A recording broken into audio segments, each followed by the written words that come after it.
they took the world of advertising. When you see advertising, your eyes should tear up, you should grab your throat, your ears should explode, and you should almost pass out. And flipped it on its ear. I had chutzpah. We were all like rock stars. Cha-cha-cha.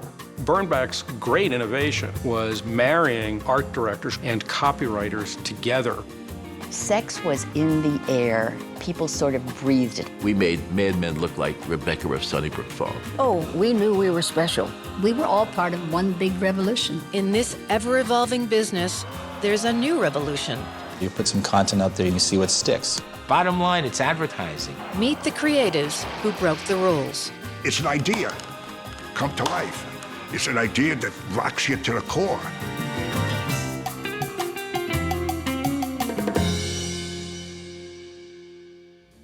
This program is made possible through the generous support of the One Club and members of 13. Hello, ladies and gentlemen. Look at me, listen to me, talk about me. Now buy my product. This is a pitch, the essence of advertising. I'm Isaiah Mustafa. You may also know me as the Old Spice Guy. In the 1950s and 60s, during a time of great social upheaval in America, a group of young copywriters and art directors in New York made it their mission to reflect the changing culture by reinventing the business of advertising. Some of their exploits have been made famous by AMC's award-winning series, Mad Men. But in the next hour, you'll meet some of the real Mad Men and women who spark nothing short of a creative revolution. And you'll meet a new generation of revolutionaries unleashing their creativity in the digital age. So watch this show. You'll laugh. You'll cry. You'll think. That's my pitch to you.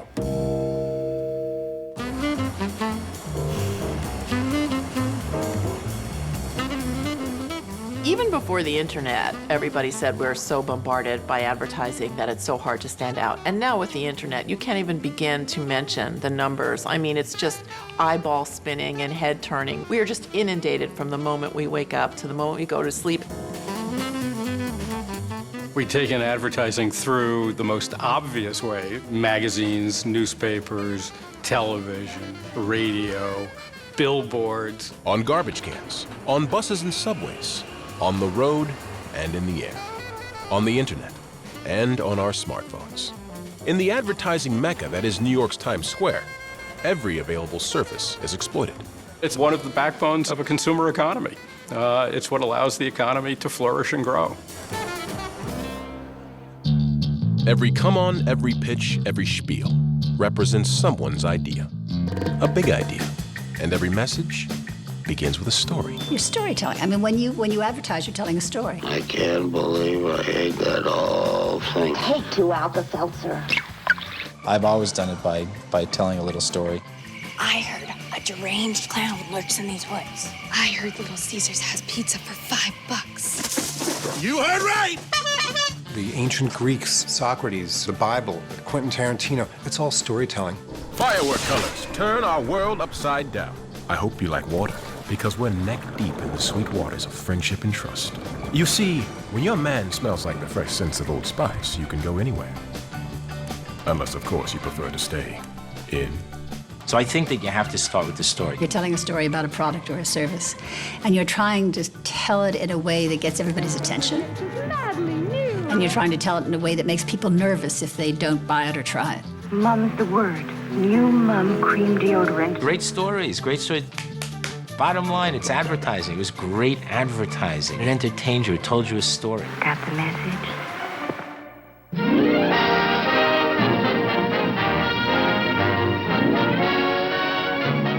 20th century was the American century. We are everyone's focus. Everyone wants to be here. The bounty of stuff when you go into a supermarket and you're just knocked out by all the aisles, that didn't exist in Europe or in the East. It was completely different. So we commodified this huge system of products and selling things through advertising and marketing. Television was introduced to the American consumer at the 1939 World's Fair. But manufacturing TV sets was put on hold when World War II began. Network television comes into existence in 1949, gets enormous and rapid uptake in the homes. By television, American business has found a most effective advertising medium. You have the great boom of returning veterans, investment in the economy. You have the suburban household boom, and then the baby boom. Families moving to the suburbs, spending on all kinds of things. In the early days of television, advertising agencies wrote and produced many of the programs. Carnation Evaporated Milk presents the George Burns and Gracie Allen Show.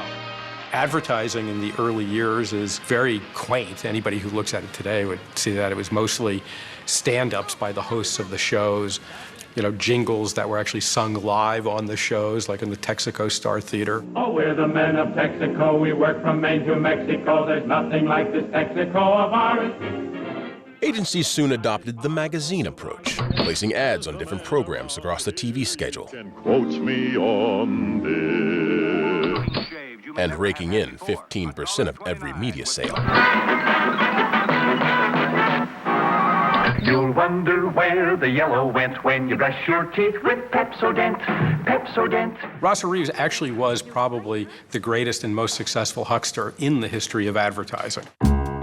A preacher's son from Virginia, Rosser Reeves, evangelized his unique selling proposition, the one thing that made a product superior to its competitors. M&M's milk chocolate melts in your mouth, not in your hand. And so the role of advertising is to identify that key differentiating fact. Get with it, kids. New package, new flavor, new formula too means brighter smiles for me and you. To embed it in the advertising and to repeat it over and over and over again so that it is completely associated with the image, the awareness, and the memorability of that brand or product. Pain, anxiety, pain, fatigue, pain, pain. In 1961, Reeves wrote the now classic, Reality in Advertising. The book-length argument to advertising people saying why they should never, ever, ever change their campaigns. And why you should just keep, not just a campaign, but individual ads. You should never even change out the individual ad. For fast, fast, fast relief. Agencies received a commission on all their clients' advertising spending. Well, under a commission system where you're getting 15% of all the spend, if you never ever change your advertising, every additional insertion of that ad is incrementally more profitable than the last insertion of that ad. Reeves' firm, the Ted Bates Agency, became the most profitable in the world in the years after World War II. It was awfully easy to sell, so that all you really needed were kind of attractive WASP men to take clients to lunch and then place their advertising, and it would sell. Then as there got to be more and more merchandise available and there was more competition and it got harder to sell, then people like David Ogilvy started appearing and doing it better than other people. David Ogilvy, Rosser Reeves' brother-in-law, was a debonair Brit. The consumer's not a moron.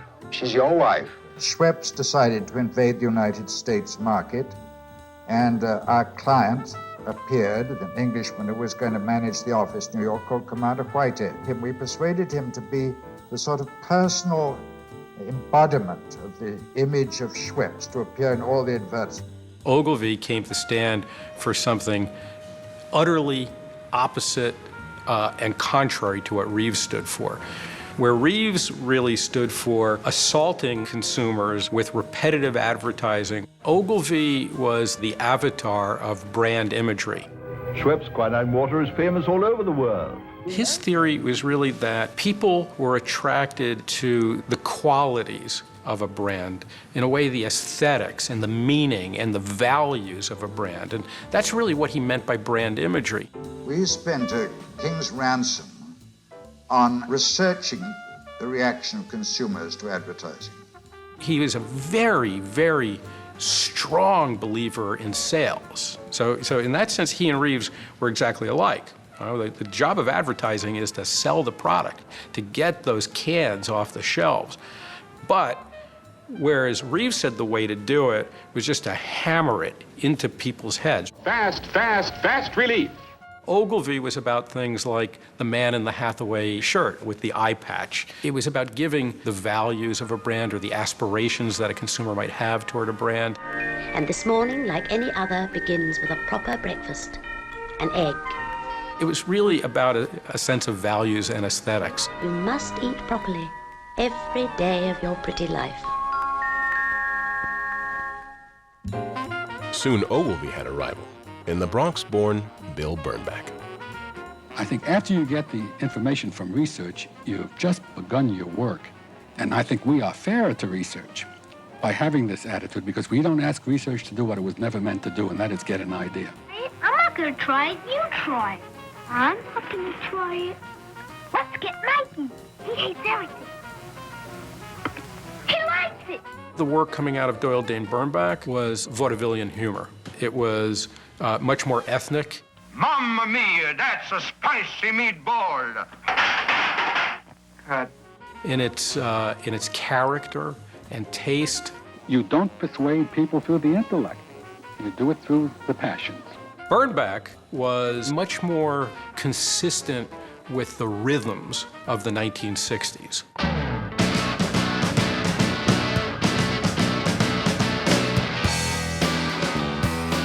The world changed. Suddenly, the baby boomers were out there, and they were, 18, 20, 22, and they were marching, and they were changing things. It was happening across every spectrum of society. Government, religion, education, all these things were being assaulted and questioned.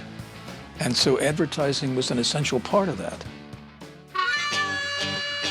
Creative revolution in advertising was a moment in time when writers and graphic designers took over the management of the agencies and the leadership of the industry culture, when business culture at large recognized that there was nothing more powerful than a great idea well communicated.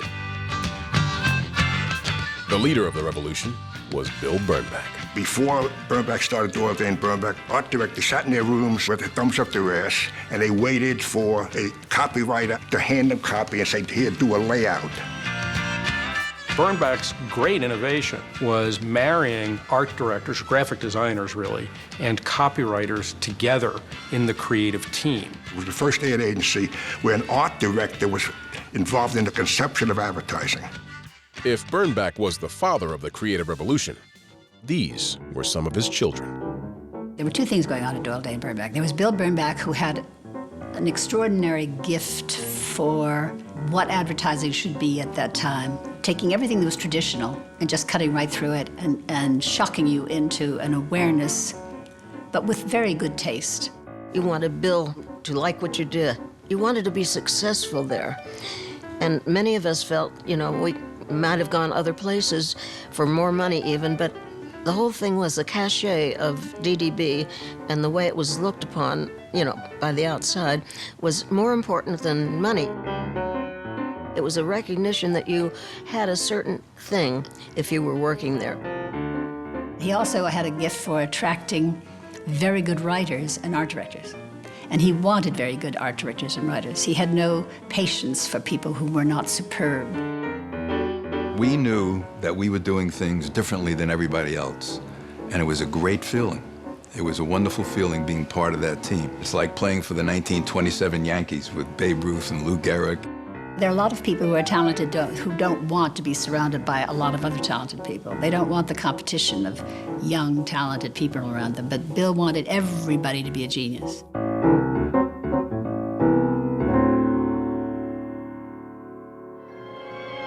You're about to enter a beautiful, exciting, wonderful new world. The world of 1960. Automobiles have always been central to the advertising industry because they've always been central to American culture. That's really what built America after World War II. Today, the automobile is part of any American scene.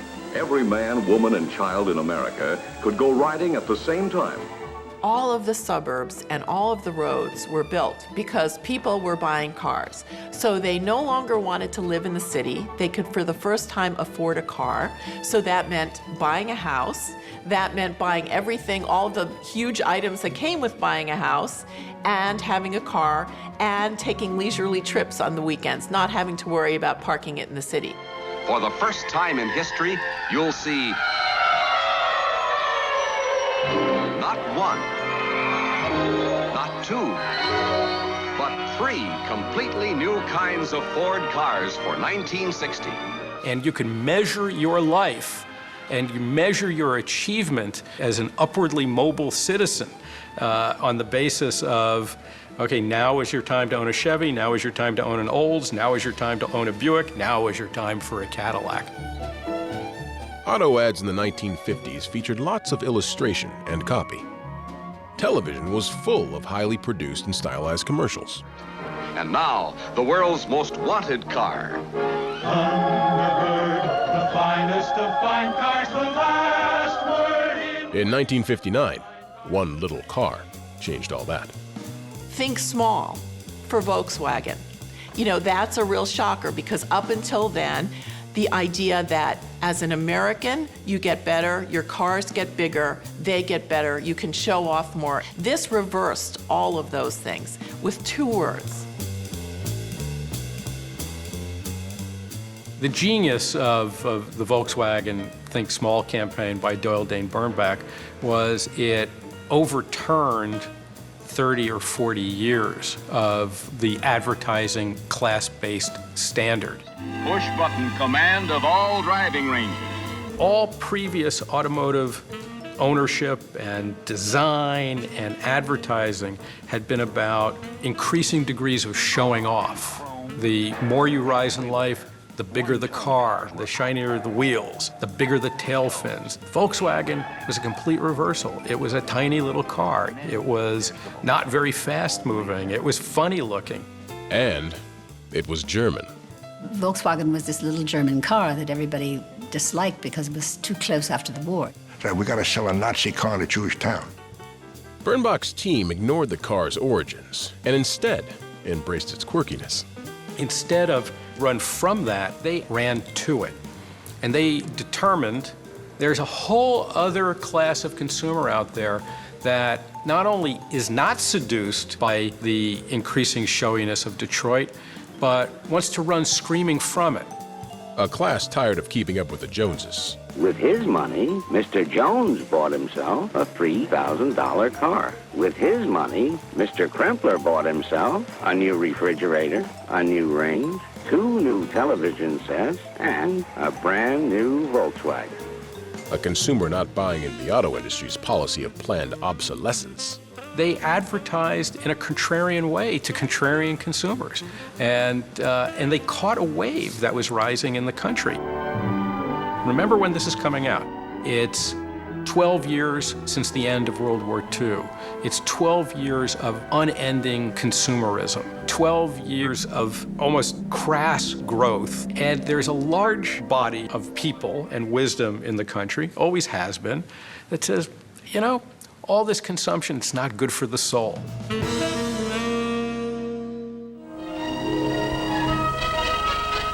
The jet age in the U.S. began in 1958 when Pan American Airways began regular service with the Boeing 707. The magnificent new jet, with a wing spread that's bigger than the entire distance of the Wright brothers' first flight. Jets made travel cross-country and overseas faster and easier. But the airlines had an image problem. It was a time when all planes had come out of the Army, and the planes that came out of the Army were gray. When you were in them, they were as dull as they could possibly be. Ladies and gentlemen, this is your captain speaking. Everybody looked as though they could fly the plane. The girls looked like they could fly the plane. Everybody looked like some kind of an Army officer. Hello?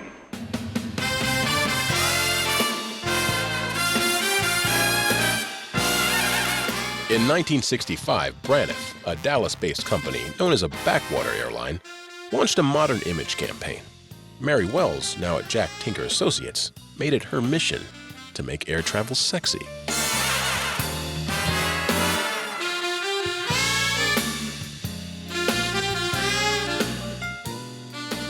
hostesses wear reversible coats of almond green and apricot, space helmets to keep out the rain, red space suits, and sometimes something a little more comfortable. And since we fly to Mexico and South America, art from Peru, Brazil, and Argentina. Cha-cha-cha. There was a red one, there was a blue one, there was a green one, there was a yellow one. The best one was the very first 747, which was orange. We got gorgeous stewardesses in those days. That was an okay thing to do. They were all young and beautiful with beautiful legs, and we put Emilio Pucci outfits on them. And we made it fun to fly. People flew with us because they were having a theatrical experience. From the minute you stepped up and checked in until you got on that plane and until you got to your destination, you were having fun. In 1968, Braniff brought in Wells' former DDB colleague, George Lewis. I'm called an original madman all over the world. It drives me nuts. You know, I'm not Don Draper. And second of all, I was much better looking than Don Draper back then. He was the rock star kind of our era. He acted like one. He was terrific. He was fabulous. When you see advertising, your eyes should tear up, you should grab your throat, your ears should explode, and you should almost pass out. The campaign I did for Braniff was When You Got It Flaunted, which is a line I learned from the Bronx. A line was always like, if you got it flaunted, you know. Braniff International, When You Got It Flaunted. It was a campaign of odd couples.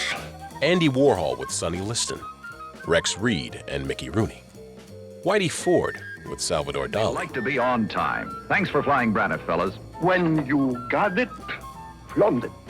Why fly white bread when you could fly in an airline where Satchel Paige is sitting next to Eugene Martin Jr.? Thanks for flying Braniff, men. When you got it, flaunt it.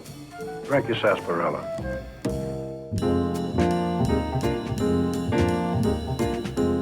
That was an interesting campaign that was saved by Bill Bernbach.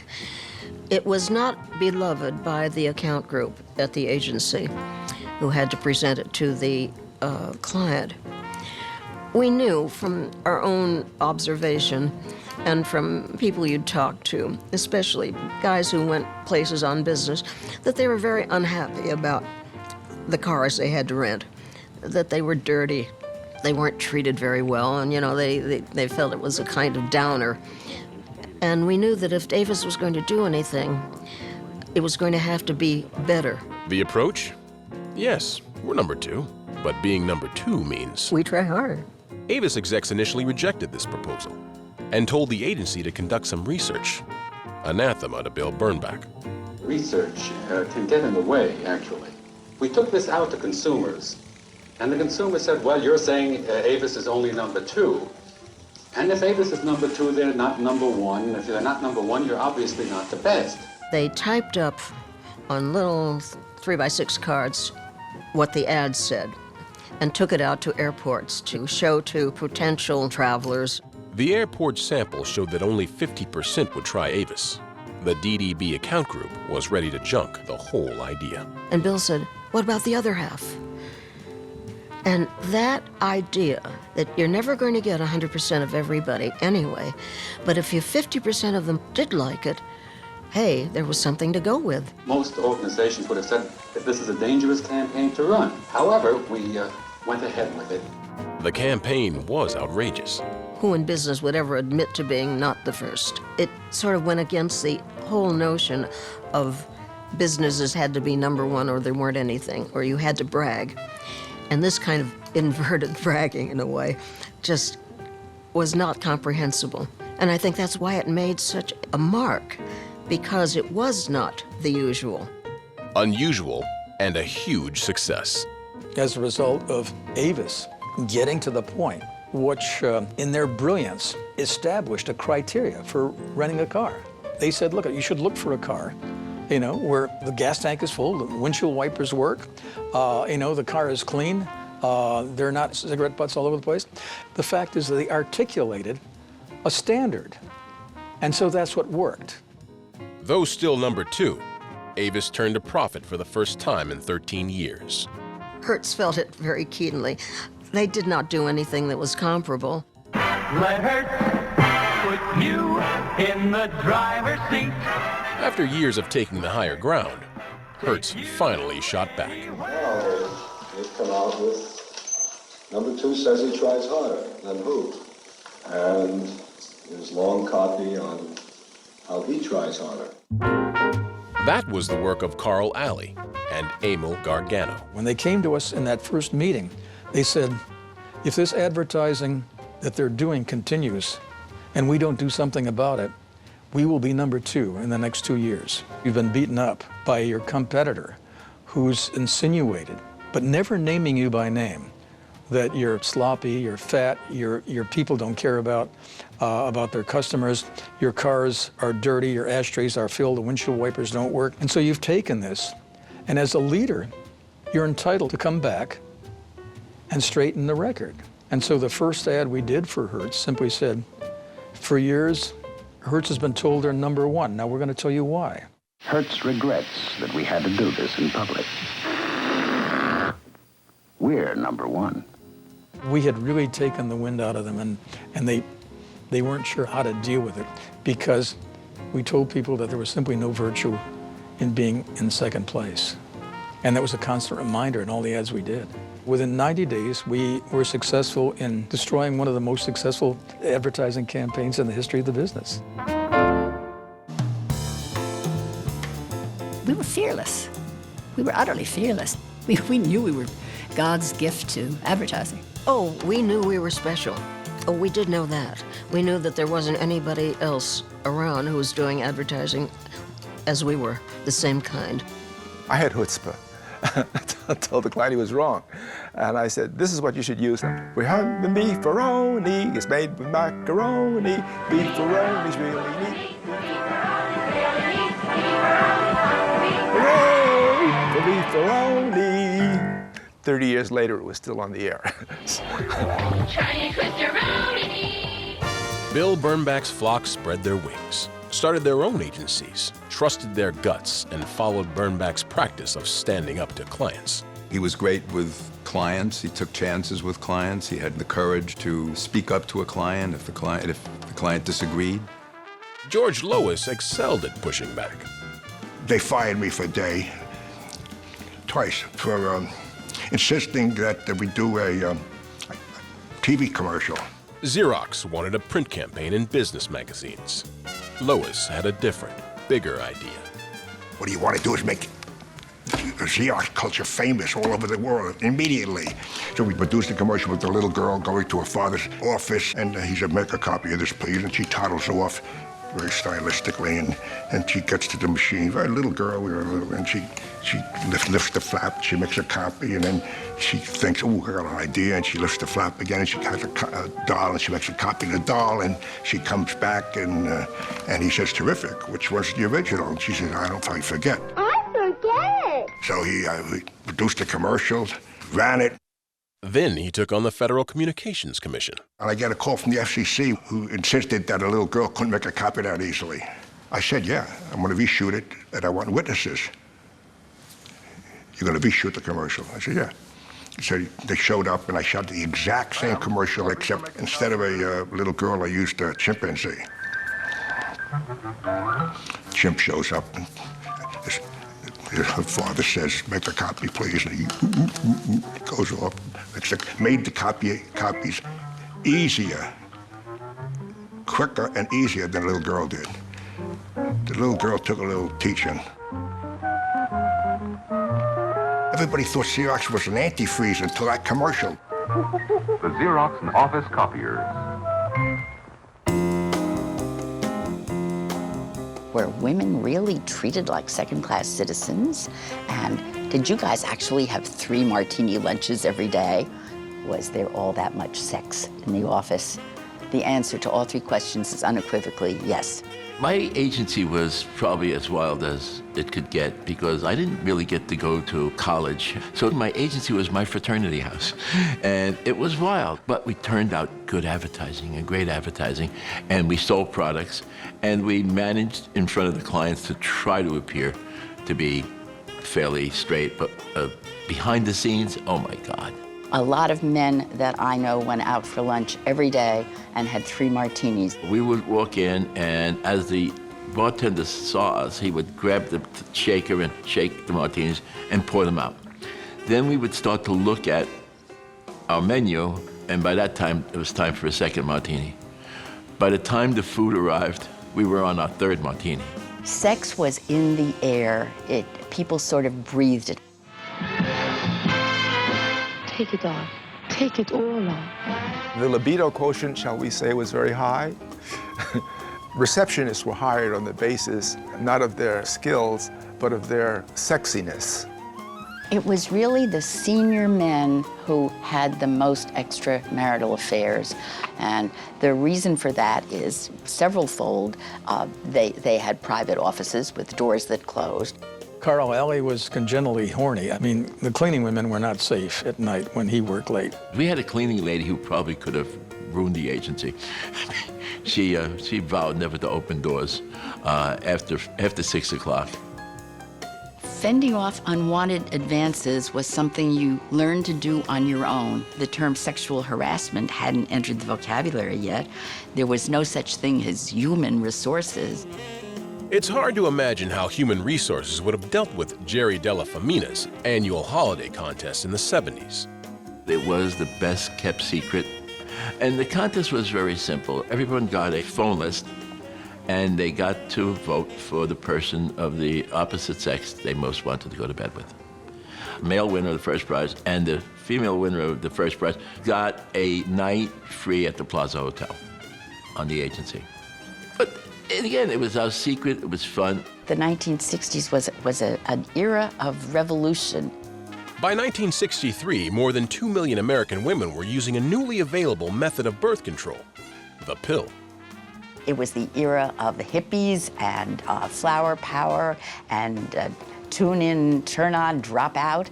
And so I think women were beginning to say for the first time, I can have sex too. We were young, we were wild. We made Mad Men look like Rebecca of Sunnybrook Farm. And yet, the word got out. You had all of these big old-time agencies, kind of country club agencies in a way, like J. Walter Thompson, BBDO, big white shoe agencies with their old-time clients and their old boy networks, and in some ways they're very stodgy, very predictable advertising. Women come very slowly. Paula Green's claim to fame was writing one of the greatest lines of advertising in the 1960s and one of the biggest business building slogans ever invented. Even so, Green had to fight to be heard. I was sitting in a meeting with the art director, a man, the account man, a man, with the clients, 2 or 3 men, and we were talking about doing laundry. And they talked. I finally had to say, you guys, I am the only one here who has ever done a laundry, and you won't even listen to me. And the response was incredible.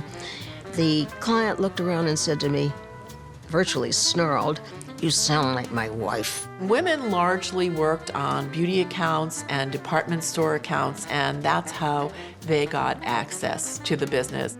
Women were sort of segregated as copywriters in the accounts that we could handle. No women were allowed to work on automotive, for instance, because men figured we didn't know how to drive, so we couldn't possibly write automobile advertising. And we weren't allowed to work on liquor or beer because those were the products men used to seduce us, and so we weren't allowed to work on those either. So we worked on accounts that were considered women's accounts, like food and beverages, and I worked on beautiful accounts like Drano, drain pipe opener, and Vanish toilet bowl cleaner. All the pretty accounts were mine. The American life was built around having a mother at home with the children and a father who worked. There was this cult of perfect families, nuclear families, this cult of motherhood, this cult of, you have 7 children, so therefore you need a better Maytag. Well, when I see the commercials today, when I look at a Maxim commercial that I wrote for Patricia Neal, and I hear the words that I wrote. I use Maxim because I think it's excellent. But more important, my husband thinks so too. I go, ugh, how could I have written things like that?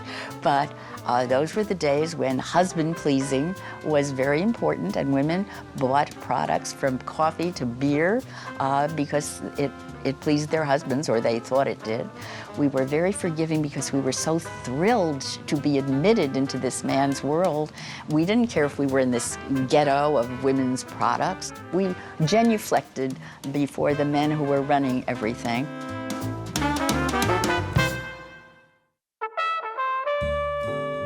It was known for decades that Yale was a direct connection to J. Walter Thompson, and I think it was Bowdoin was a direct connection to McCann Erickson. So very self-perpetuating, you know, very white, very male. It was totally waspy. I mean, if you didn't have a last name as a first name, like Linton Smith or something like that, you weren't possible as a prospect. But I really lucked out. Roy Eaton wrote advertising jingles for 25 years, first at Young and Rubicam. You can trust your car to the man who wears the star, the big, bright Texaco star. And then at Benton and Bowles. Here come the coffee beans that make U-Ban the world's richest coffee. I wrote a jingle for U-Ban Coffee where the slogan was deep, dark, delicious U-Ban. And to me, that said Nina Simone. I wish I could share all the love that's in my heart. And I wrote a song for her. It went, deep, dark, delicious U-Ban. And she sang it. I recorded it with her. But when the client heard it and he said, is that a man or a woman? Or, she's black? Oh, no, we can't do that. Deep, dark, delicious U-Ban. There was never a black on any commercial that I wrote. Get together with love, love. And it keeps on happening and happening. I had to accept the fact that, okay, this is your day job. You're working in a white world, and this is what's called for. So, in effect, live with it.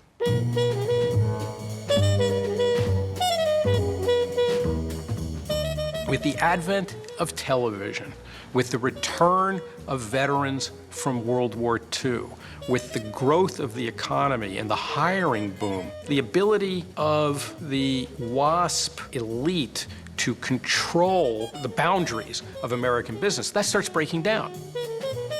Television was this entirely new medium. And where was the talent for Sight, Sound, and Motion? This was once a dynamic, aggressive businessman. Well, a lot of that talent, a lot of it was Jewish. Hertz would like to help a little. Graphic design had always been part of Italian culture that had been about art and music. Pirelli. Bill Bernbach cut his teeth on the Orbax account, the department store account.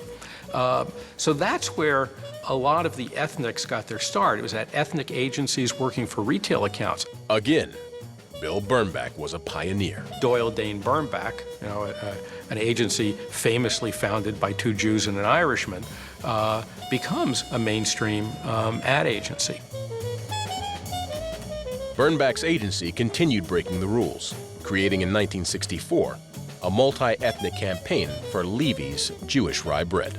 He took something as tedious and everyday as rye bread and made it this, you know, knock your eyes out celebration of something. You know, he was really the first to show diversity in that you don't have to be Jewish to love Levy's. That really took a risk because people really didn't even say Jewish in public then. I started working full-time in 1976. That was my first real job.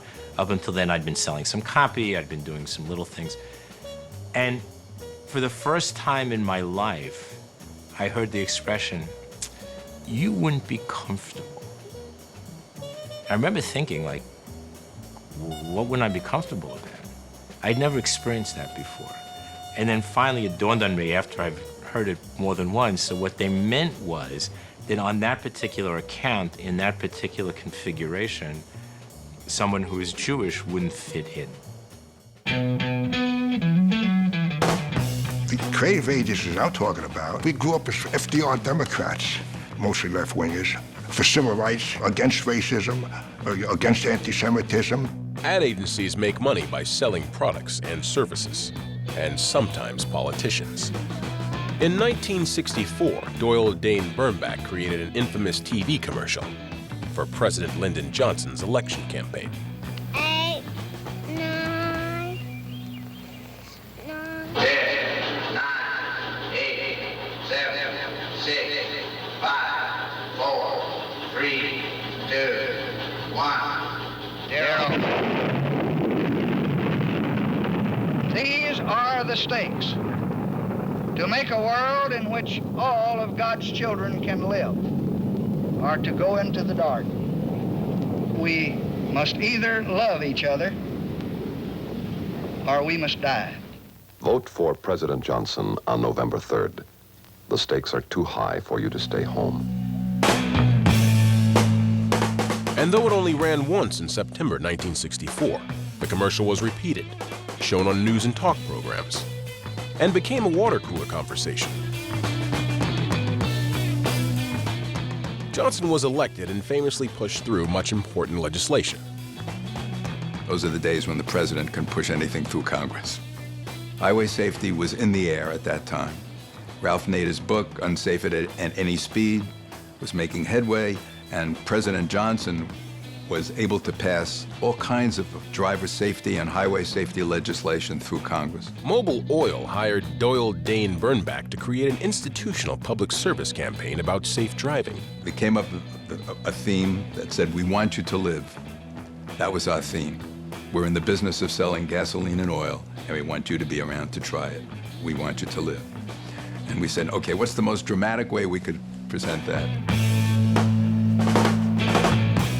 If you drive at 60 miles an hour and hit something, it's exactly the same as driving off a 10-story building. The creative team bought 3 identical cars. We had 2 tiny cameras inside the car, so you could see it going down through the front window. And the car went off the building, cantilever down, halfway down, it went over on its back. So what we did was, we had so much fun, we had a giant crane, we lifted the second car up, hung it straight, and dropped it head on, so we were able to cut back and forth as it hit the ground, and another camera on the ground caught that. It was just great. And we had so much fun, we threw the third car off just for kicks.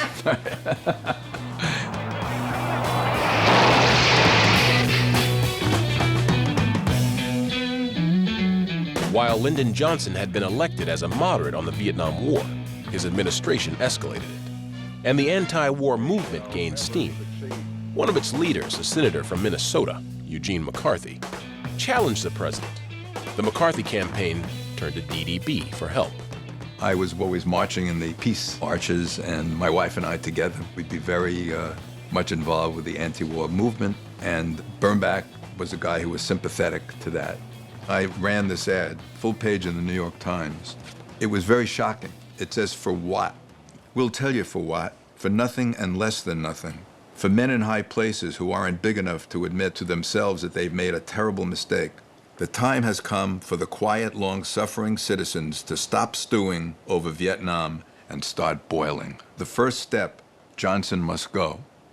And I set the type that night, and the next day it came in, and I had it in my hands, "Johnson must go." I was shaking. In those days, you never would say that about your president. It was always your president, right or wrong. I shall not seek, and I will not accept the nomination of my party for another term as your president.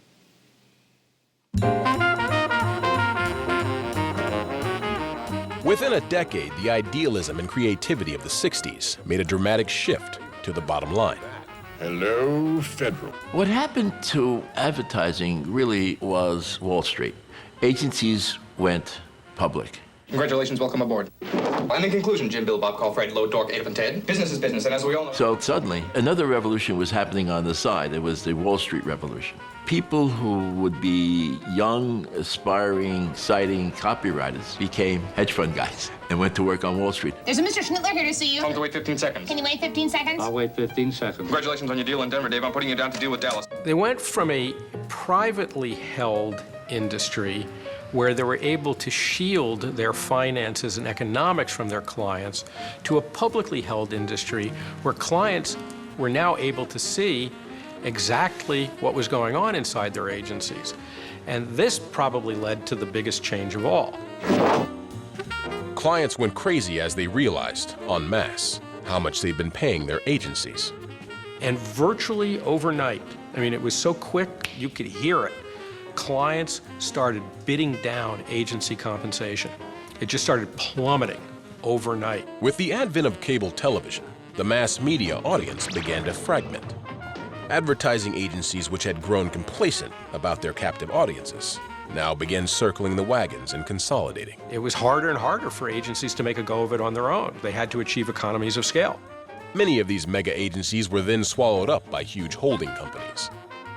The Big Four: Omnicom, Publicis, WPP, Interpublic. That was the end of the revolution. It really was. Another revolution was coming.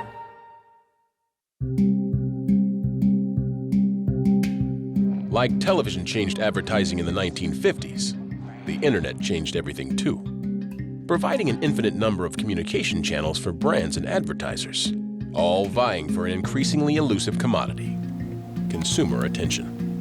In the old days, you were a passive receiver of stuff, whether you wanted it or not. Like, you're going to take it. It's coming in. You had television, you had radio, you had print. And the idea was to do something amazing within those very defined, hardened in cement boxes. Now, the industry, it's liquid. It changes every day, and with every new technology that's invented, the game changes. The relationship between brands and consumers has never been so lopsided. So today, you can flick away anything you want. You don't have to see anything. Not only that, you have thousands of choices Advertisers are trying to target people wherever they are. and thousands of different places to go. So getting your attention is a gift from you now. And advertisers are working harder than ever to get that gift from you. Sometimes those ads are very cool, but it's like a gnat. They want to get it away. They want to flick it away. They want to read their news story or do whatever they're doing for the internet. So advertisers are back in the game of content creation. They don't necessarily know how to do it. And in a way, you know, history is repeating itself. I mean, go back to the early days of broadcasting. Brands became content creators. You know, General Foods created the Jack Benny Show to sell Jell-O. And today, you've got brands creating content.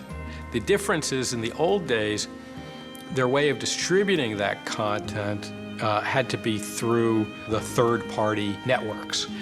Today, brands can become their own distribution networks for consumer content. They're cooking up spectacular stunts and events. Red Bull literally pushed the limits of gravity with its live supersonic 24-mile freefall to Earth. Just about there, and he's down on the earth, safely back. Look down, back up. Where are you? You're on a boat with the man your man could smell like. What's in your hand? The Man Your Man Could Smell Like launched online during Super Bowl weekend and soon after on TV. The tickets are now diamond. The video went viral. When your man smells like Old Spice and not a lady. I'm on a horse. Where can you Old Spice would be the most viewed brand online for the next 2 years in a row, in part because of what happened next. Surprise! You're on a mountain. Anna Heavens writes on Facebook, please. A follow-up campaign in which the Old Spice guy, that's me, invited fans of the ad to talk back. On the fly, the ad team filmed 188 direct responses to real-time questions from fans and celebrities, culled from Twitter, Facebook, and Reddit. Lonely.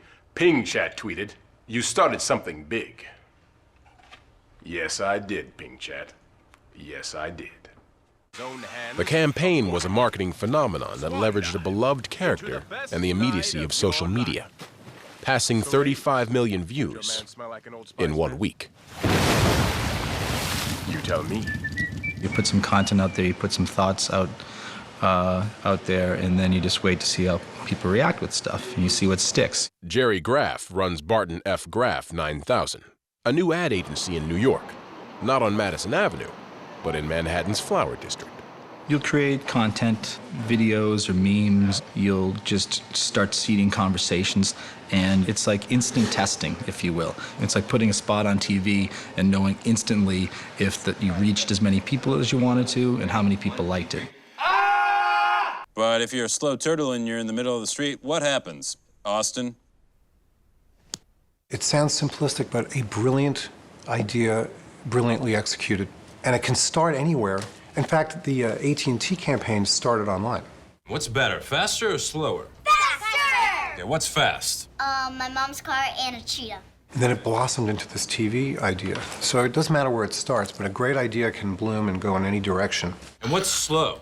My grandma's slow. Would you like her better if she was fast? It's not complicated. Faster is better. Jerry Graff dubbed his Ragu campaign the tragedy of Do childhood. not fall asleep at a sleepover. Lesson learned. He needs Ragu. A long day of childhood calls for America's favorite pasta sauce. If you really think about childhood, it's horrible. I mean, it's really, you have no money. You have to do what pretty much everybody tells you to do, right? There's school, chores. It's kind of a miserable experience. Inspiration came from already popular videos. Parents taping their kids' meltdowns and posting them online. Why is this happening to me? It's okay, bud. You were looking online at all the videos that get the 500 million views, like Charlie Bit My Finger. Ow! And they look funny and amusing, but if you stop and think about what's going on in those videos, Charlie was biting, really biting his brother's finger. The kid's screaming. Charlie bit my finger. Yep. And I was screaming for help. And what you realize is his dad is videotaping this thing. But instead of helping me, my parents just kept filming. And God bless him, he got 500 million views and stuff, but the poor kid's screaming. Charlie bit your finger like a rabbit opossum, but Dad kept on filming 'cause he thought it was awesome. He needs Ragu, 'cause growing up's tough. Give him Ragu, he's been through enough. And we're like, that's another wonderful definition of the tragedy of childhood. Admin like Graff know they no longer control the game. Everyone commenting on everything and everyone starting their own viral videos. Advertisers just have to sit back and listen and take it from the consumers and react to consumers. But Jerry Graff is not one to sit back. And don't freak out if something doesn't work, just change it, right? Yeah. Exactly. What are we posting on Facebook, on Twitter, on Pinterest? At his agency, he's created a newsroom team poised to react to events and consumers. People go to Pinterest for different reasons than they go to Facebook, obviously. And to seed conversations about their brands across social media. You just need to be on your toes all the time and be ready for that kind of thing. You need people who can write quickly, think quickly. It's not just enough to respond. You're trying to create a brand and everything, so you're constantly trying in the most polite, natural way to bring the conversation back to what you want to say about whatever brand you're advertising. Every day, agencies are scrambling to find that great idea that grabs our attention, gets us talking and sharing, and buy it. You're not touching it. Their work is immediate, and it is global. The whole world is literally watching.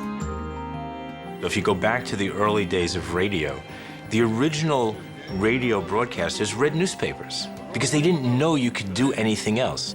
And then we went to television. Now, if you've ever seen the original television broadcasts, they were radio guys standing in front of static microphones reading scripts. I liken us today to the radio broadcasters standing in front of the static mics.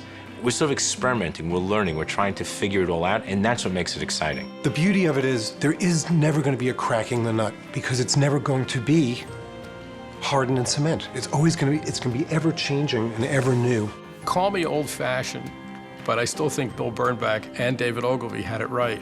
There's nothing that works better than a great idea. The spark of genius, it's the beautiful image juxtaposed against another beautiful image in ways that are just emotionally appealing to you. It's the 5 words that give you a sense that no 5 words ever have before. And nobody had more fun than agencies like mine. Oh my God, we worked our ass off, and everybody was so proud of what we did. I mean, you're around the sharpest people in the world. You're sitting there out punting people and out sharpening, and you're going home exhausted at the end of the day, and waking up the next morning, let's go do it again.